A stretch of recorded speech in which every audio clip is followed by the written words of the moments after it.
আসসালামু আলাইকুম ওরহমতুল্লাহি ওবারাকাতু। ভাই কৃষি টিভি নতুন আর কি ভিডিওতে সবাইকে স্বাগতম।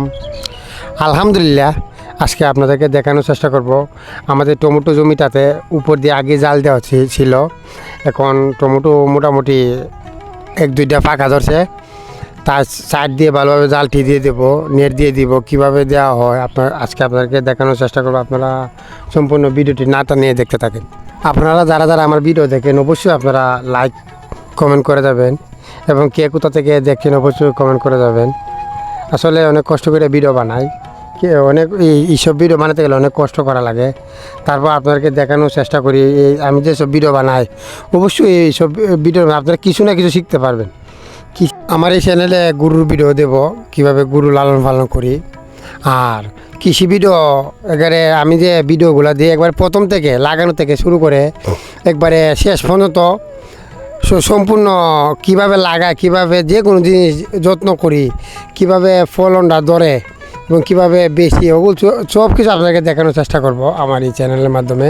আপনারা অবশ্যই আমাকে একটু সাপোর্ট করবেন, কারণ অনেক কষ্ট করে ভিডিও বানাই। যাই হোক, আমাদের যে টমেটো জমিটা এত বৃষ্টির মাঝেও মোটামুটি ভালো ফলন ফলছে।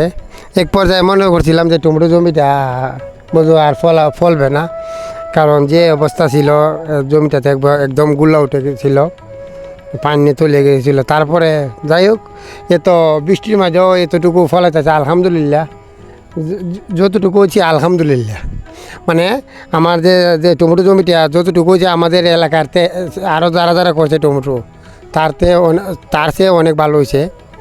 তাই যাই হোক, আমাদের যে নেটটা দিতে আছে আপনারা দেখতে পাচ্ছেন সাইডে দিয়ে, আসলে উপরে যে নেটটা দেওয়া ছিল, উপরের নেটটা প্রায় 2 বাজু হয়ে গেছে, কিন্তু উপরের নেটটা একটু দুর্বল বলতে এই নেটটা একবারে নরম একটি নেট, সাইডে দিয়ে দিছি ঠিকই, কিন্তু এটার উপর দিয়ে আমরা যে বেড়ার যে ব্যবহার করি যে নেটটা, এই নেটটা দেওয়া লাগবে, নইলে কিন্তু গরু বাছুর টেলা দিয়ে ঢুকে যেতে পারে। আসলে মানুষও অনেক ক্ষতি করে টমেটো জমিতে, যেহেতু 1-2টা টমেটো ফাঁকা লইছে, মানুষের কী বলবো, কিছু করার না। দেখবেন আপনাকে কইবে না কই গিয়ে জমি থেকে টমেটো ফাইরে নিয়ে যাবে। আসলে এটা মানুষে করাটা ঠিক না। আমাদের এইদিকে মানুষের কিন্তু এই অবস্থা খুব খারাপ, মানে আপনারা দেখবেন না কই একে তো ঢুকিয়া টমেটো ফাঁকা লইছে, ফাঁকা টমেটো নিয়ে যাবে। যেমন আমি যেমন জমিতে থাকা অবস্থা আমাদের কেউ খুঁজলাম, জীবনও কোনো জিনিস না করি না, সবাইকে দিই। যেহেতু ফলাইছি, মানুষে একজন মানুষে খুঁজলাম আমি অবশ্যই দিই, কিন্তু মানুষ যখন চুরি করে নিয়ে যায় এটা কিন্তু বিরাট একটা অভ্যাস খারাপ আমাদের এলাকার কিছু মানুষের। যাই হোক, এর জন্য ভালোভাবে সাইডটা নেট দিয়ে দেবো, একটা গাড়া দেবো, কারণ নইলে মানুষে অনেক ক্ষতি করে ফেলবে টমেটো জমিতে। দেখতে পাচ্ছেন কীভাবে নেটগুলো আমি দিতাছি। আমাদের বাঁশ কাটতে কিছু 2-4টা বাঁশ কাটতে আনছি। আসলে বাঁশও কিনা লাগে না, আমাদের কৃষিকাজ করার মূল উদ্দেশ্য এটা। মূলত আমার যেহেতু গোবর কিনা লাগে না, বাঁশ কিনা লাগে না, এবার পরিশ্রমও, কৃষিকাজ মানুষ নিজে যত পরিশ্রম করতে পারবে তত ভালো। আসলে আমি যে পরিমাণ পরিশ্রম করি, এই পরিমাণ পরিশ্রম যে একটা মানুষ যে দেখে আমার পরিশ্রম, আমি প্রায় সকাল 5টা-5:30টার সময় ঘুমতে উঠিয়া প্রথমে গরুর কাজ করা লাগে, তারপরে আমার দোকানও আসা লাগে একটা ভাগ, তারপরে আরও কৃষিকাজ আছে, কৃষিকাজে তো প্রচুর পরিশ্রম করা লাগে, মানে প্রচুর শ্রম দেওয়া লাগে। যত কাজের লোক লাগায়, আপনি যখন একটা জমিতে কাজের লোক লাগাবেন তখন তো সাথে না থাকেন, তো দেখবেন আপনি কোনো কাজে মুরাদ দেয় না। আসলে কৃষিকাজ মানে এটা, আপনি যখন কাজের লোকটা লাগাইবেন আপনি সাথে থাকবেন, নইলে দেখবেন সাথে না থাকলে কাজ একদম মুরাদ দেবেন। আর এবারে যে অবস্থা, এখন যে অবস্থা, যে পরিমাণ গরম পড়ছে, আমাদের কাজ করা খুবই কষ্ট হয়ে গেছে আমাদের কৃষকদের জন্য। আসলে এবারে বছরটি আমাদের কৃষকের বেশি ভালো যাচ্ছে না।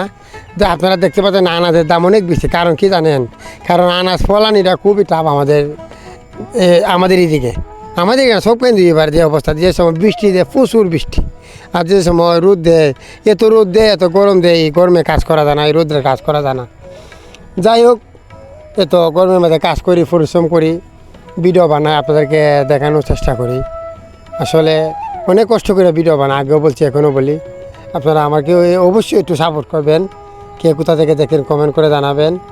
আর আমাদের টমেটো জমিটার নেট 4 বাজু নেট দেওয়াটা কেমন হলো দেখতে পাচ্ছেন আপনারা, আমি যেভাবে দিলাম চারিবাজু দিয়ে, আপনারা কেমন হলো অবশ্যই জানাবেন, কমেন্ট করে জানাবেন। আর আমাদের কৃষকদের জন্য সবাই দোয়া করবেন। আমাদের কৃষির ফলে আপনারা কৃষি অস্তা কিনা খাইতে পারবেন। আমরা যদি না ফলাইতে পারি আপনারা দামে কিনা লাগবে। দেখুন এখন 1 কেজি টমেটো আমরা বিক্রি করতে পারি বাজারে 140 টাকা কেজি, পাইকারি 140 টাকা, 130 টাকা কেজি। চিন্তা করেন 1 কেজি টমেটোর দাম তো 140-130 টাকা। সাধারণ মানুষ কেমনে এই টমেটোগুলো খাইবে? যাই হোক, সবাই আমাদের জন্য দোয়া করবেন। এই বলে আজকে ভিডিওটা এখানে শেষ করে দিলাম। আসসালামু আলাইকুম ওয়া রাহমাতুল্লাহি ওয়া বারাকাতুহু।